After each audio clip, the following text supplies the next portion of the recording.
This experiment is a good way of introducing the topic of dissolving. It can be quite difficult to make dissolving exciting because children are very familiar with water as a solvent. They're used to sugar and salt dissolving and disappearing. This makes it much more exciting and a good way of getting them involved and interested in the topic. It's also a good introduction to evaporation later on in years 5 and 6. What I want to show you, Mohammed, is a couple of dissolving. First of all, a dissolving that the children will have seen many times before, sugar dissolving in water.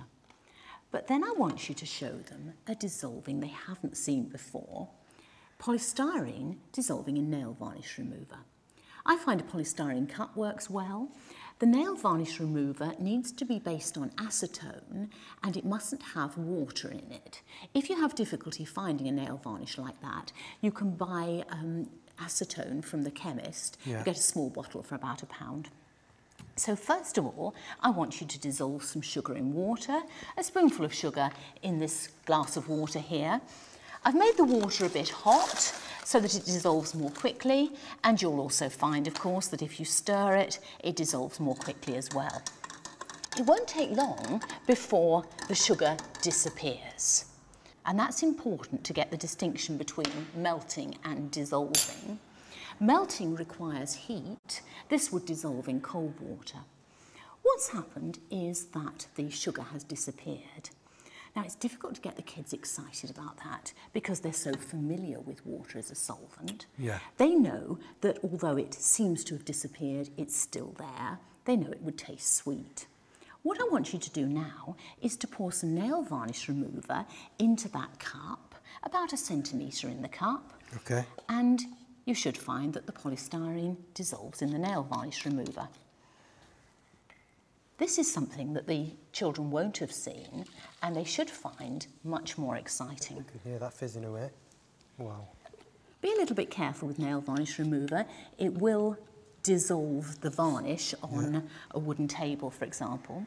If you put that into the nail varnish remover and pull it out again, you can actually see the nail varnish remover breaking the polystyrene into smaller and smaller particles. Those particles are unbelievably small. You can see it much better there than you can sugar dissolving in water. That's very quick as well. Good, isn't it? Breaks it into incredibly tiny particles. And the reason we can't see those particles is because they're so amazingly small. You know those ridges you've got on your fingers that give you a fingerprint? If you had one of these particles at the bottom of one of those ridges, it would look up to the top of the ridge as if it was Mount Everest. The polystyrene hasn't disappeared, it's still there, you just can't see it. I also use this as a good introduction to evaporation.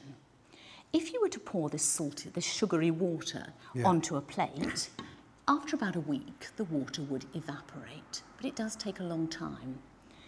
Other solvents evaporate more quickly. You know, if you put perfume on your wrist, it'll evaporate almost immediately.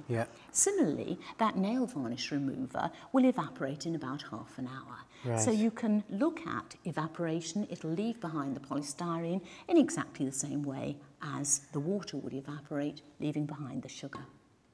I hope that'll be useful for your class.